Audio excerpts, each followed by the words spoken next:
Dados do IBGE de 2010 revelam que a população negra do país cresceu. 97 milhões de brasileiros se declaram pretos ou pardos, enquanto 91 milhões se dizem brancos.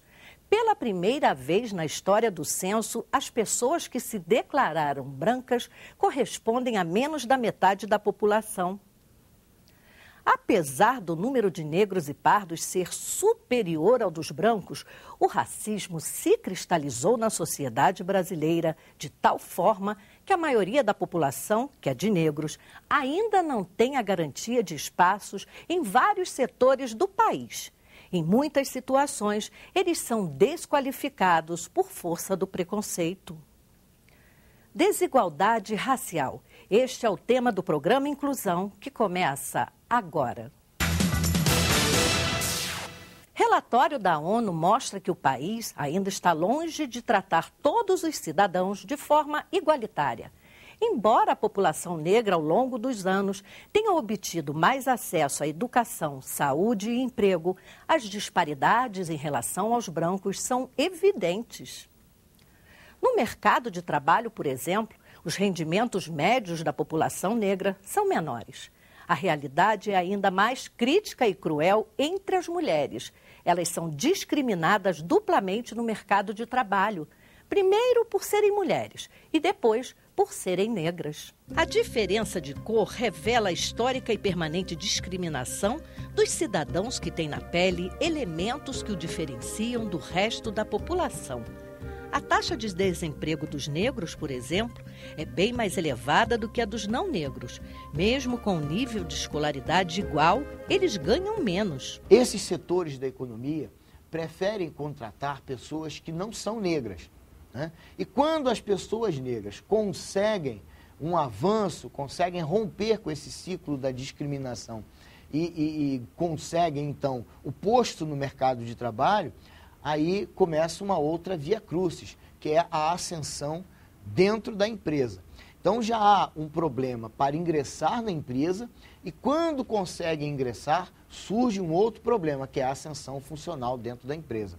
Nós observamos estatísticas, né, estatísticas oficiais e também estatísticas de organizações não governamentais, dando, né, segurança em relação a essa situação. Paulo Paim, o único senador negro no parlamento e incansável defensor do movimento de combate ao racismo, critica o setor bancário, onde o trabalhador negro não tem as mesmas oportunidades de ascensão profissional. Você pode pegar a Caixa Econômica Federal, o Banco do Brasil, não é só banco privado não. Você dificilmente, não é que não existam, mas existe muito poucos, não chega a 1 a 2% o nome, a garantia, né, de que negros estejam numa função chamada executiva, ou seja, como diretor, presidente ou mesmo gerente dos bancos. O número é muito pequeno na proporção do número de vagas do chamado primeiro escalão em todas as áreas, no executivo, no legislativo, no judiciário, na área privada e mesmo nas Forças Armadas. Luiz Camargo, procurador-geral do Ministério Público do Trabalho, diz que existe discriminação em outros setores além do financeiro, mas ele garante que este quadro já está mudando. Lembro que agora já há essa mesma questão sendo enfrentada no setor de supermercados, né? Mas nós ainda não conseguimos obter um êxito judicial.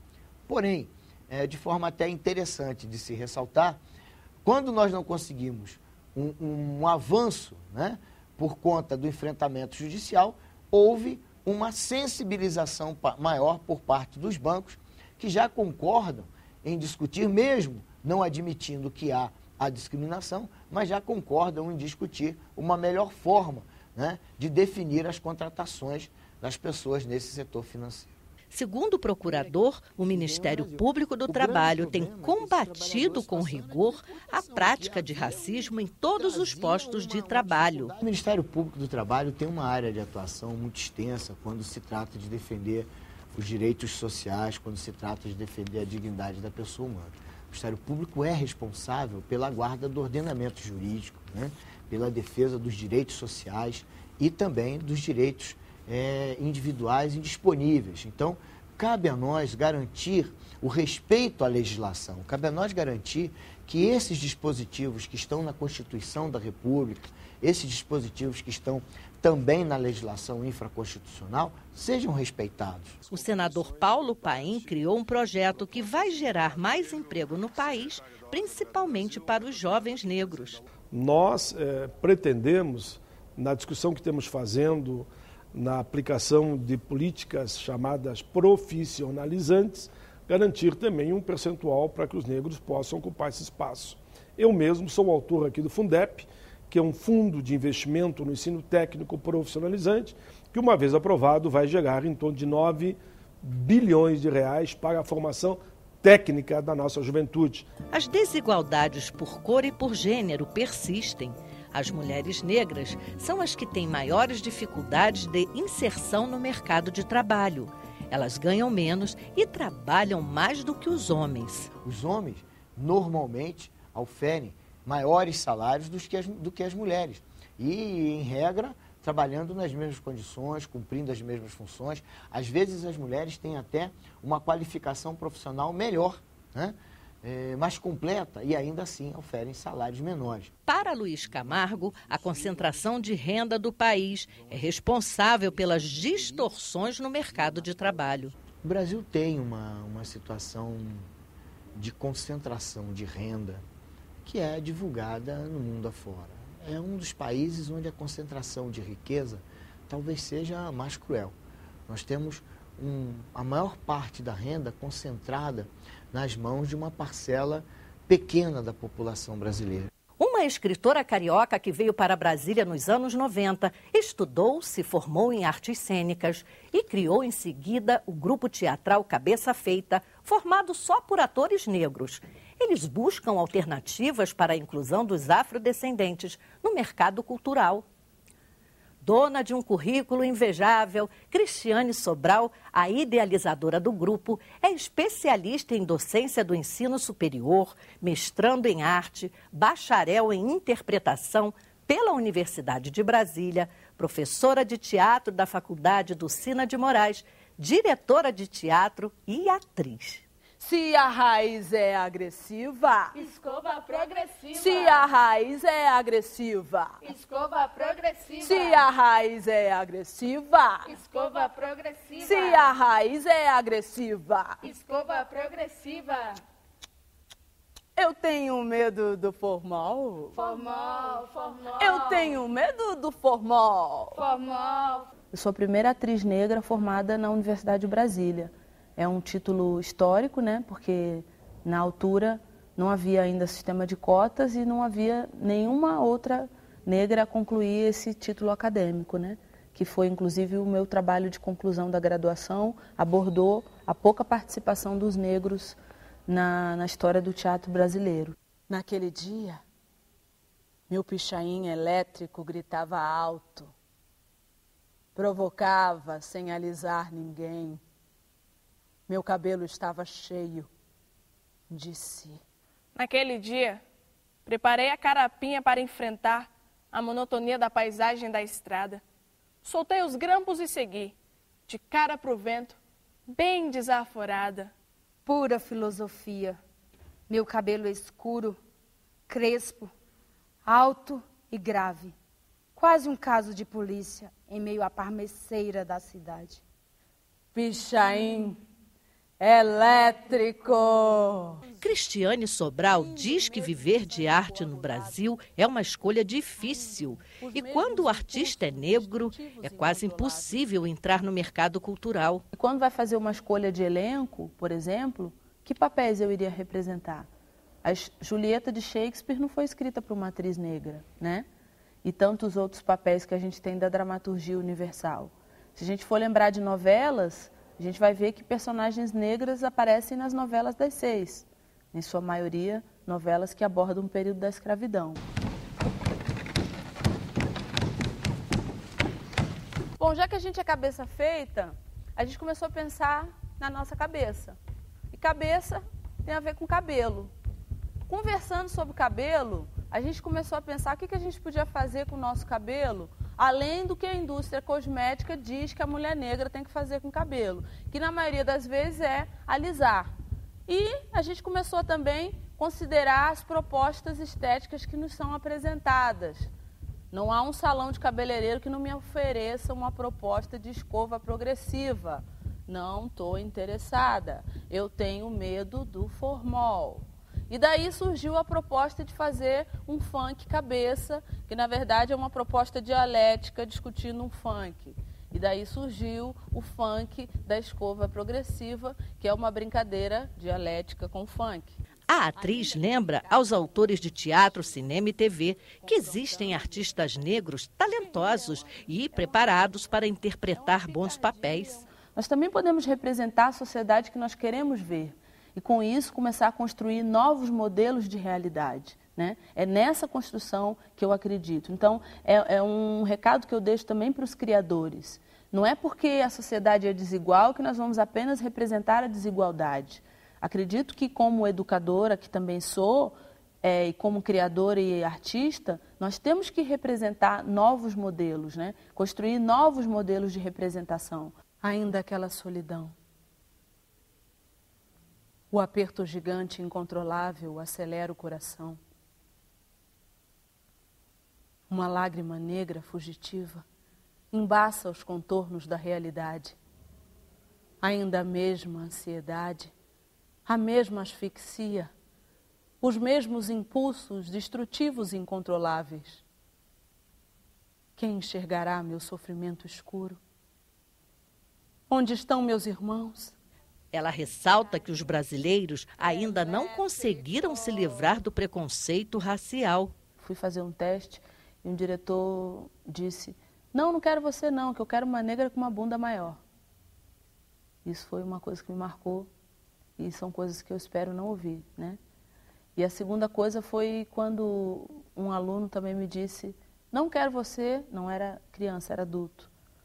Não sou obrigada a assistir sua aula, porque não sou obrigada a ter uma professora, não me interessa se você tem formação, mas você parece com a empregada doméstica que trabalha na minha casa. Para a Cristiane, o racismo é agressivo e difícil de lidar. É algo que nós temos que combater diariamente. E é preciso ter consciência disso. Não acredito no mito da democracia racial, não acredito. Tenho certeza de que o preconceito é muito vivo, é algo com que eu tenho que lidar diariamente, combater diariamente, de frente. Tem que estar forte, preparado para enfrentar todos os dias. O currículo profissional de Cristiane é extenso. Além de professora de artes cênicas, atriz de teatro, cinema e TV, ela já dirigiu espetáculos até em Angola. Recentemente, Cristiane lançou um livro com um título provocante e instigante: Não Vou Mais Lavar os Pratos. Querendo conhecer mais sobre o livro, vocês podem visitar www.cristianesobral.blogspot.com. Mosaico. Todo dia é dia de todas as cores. Cores que se misturam quando morrem de amores umas pelas outras. Abaixa a chapinha do cabelo da neguinha. Abaixa a chapinha do cabelo da neguinha. Abaixa a chapinha no cabelo da neguinha. Abaixa, abaixa, abaixa. Abaixa a chapinha no cabelo da neguinha. Abaixa a chapinha no cabelo da neguinha. Abaixa a chapinha no cabelo da neguinha. Abaixa, abaixa, abaixa. Abaixa a chapinha no cabelo da neguinha. Abaixa a chapinha no cabelo da neguinha. Um grupo de alunos africanos do curso de Língua Portuguesa da Universidade de Brasília declara que o Brasil não consegue se libertar do preconceito racial. Selecionados com as melhores notas no curso de nível médio da África, esses alunos escolheram o Brasil para cursar a faculdade. Antes de deixarem o país de origem, os jovens acreditavam que o Brasil fosse um país mais desenvolvido e igualitário. Eles imaginaram também que o número da população negra brasileira fosse maior. Alguns estudantes estão decepcionados por serem vítimas de preconceito racial no Brasil. O ambiente na sala de aula é descontraído. A professora ensina para esse grupo de alunos africanos o significado das palavras em português. Atentos, eles acompanham a lição, aprendem a falar, a formar novas frases e a desenvolver o vocabulário da língua portuguesa. Agora era o Rosli, né? Rosli, num passeio. num passeio no qual fizemos a uma pequena aldeia cujo nome não me lembro bem. O curso de língua portuguesa da UNB foi criado especialmente para atender alunos estrangeiros que vão estudar em alguma universidade pública do país. Antes de entrar na faculdade, eles aprendem a falar e a escrever o nosso idioma. Um passeio que fizemos a uma pequena aldeia, depois cujo nome, como nós vimos do cujo, né? Nem sempre é possível falar corretamente na primeira tentativa. Nesta classe, a palavra pronunciada de forma errada se transforma em gargalhadas. Aprender se torna uma diversão. Que não me conheço. Esqueça. Que não me esqueça. Mas a alegria da maioria desses jovens só é expressa em sala de aula. Micail Caato, de 21 anos, chegou ao Brasil há 5 meses para cursar economia no próximo ano na Universidade do Estado de Minas Gerais. Os olhos tristes do rapaz não escondem a decepção de descobrir um Brasil racista, totalmente diferente do que imaginava. Quando estou dentro do ônibus, aí tem duas cadeiras vagas, né? Aí uma branca vai preferir sentar ao lado de uma outra branca do que sentar perto de mim. Aí eu acho que isso é uma discriminação. E eu acho também que os negros daqui são mais pobres. Aí quando você tem também os brancos daqui que acham que eu sou negro brasileiro. Aí quando eu ando na rua à noite, tem também os brancos que fogem para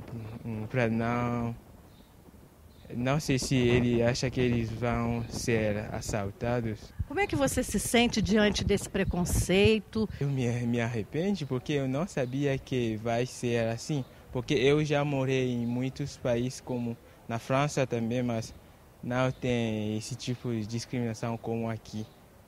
Não, porque os negros daqui não, eu acho que eles não têm os brancos daqui não dão valor aos negros aqui. Você se arrependeu de ter vindo para o Brasil? Achou que fosse um país mais hospitaleiro e menos preconceituoso? Isso mesmo. Mas na realidade eu estou percebendo que não é assim. Johnson Menzan também vive o mesmo drama do amigo Micail. Eu sinto um pouquinho de discriminação, mas essa discriminação só quando eu pego ônibus para voltar para casa, por exemplo, ninguém não quer sentar no meu lado. Tanto Micail quanto Johnson são alunos que tiveram excelente desempenho escolar.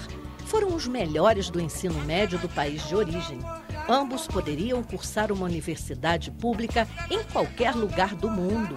Escolheram o Brasil. Qual é o seu futuro aqui no Brasil? Meu futuro depende de meu sucesso no final de outubro, porque tenho uma prova final chamada CELPE-BRAS.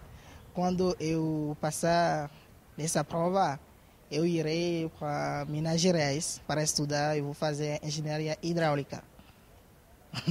E depois de feito o curso, concluído, você fica no Brasil ou volta? Bom, o melhor seria de ficar aqui para morar e arrumar um trabalho, trabalhar aqui também, construir minha vida. E quando eu voltar para lá, só para visitar minha família. Casar aqui, talvez? É meu sonho, casar com uma brasileira. Eu gosto muito de brasileiros, das brasileiras, todo mundo aqui. Veja a seguir, a cultura e a religião afro-brasileiras marcam presença na capital do país. No próximo bloco.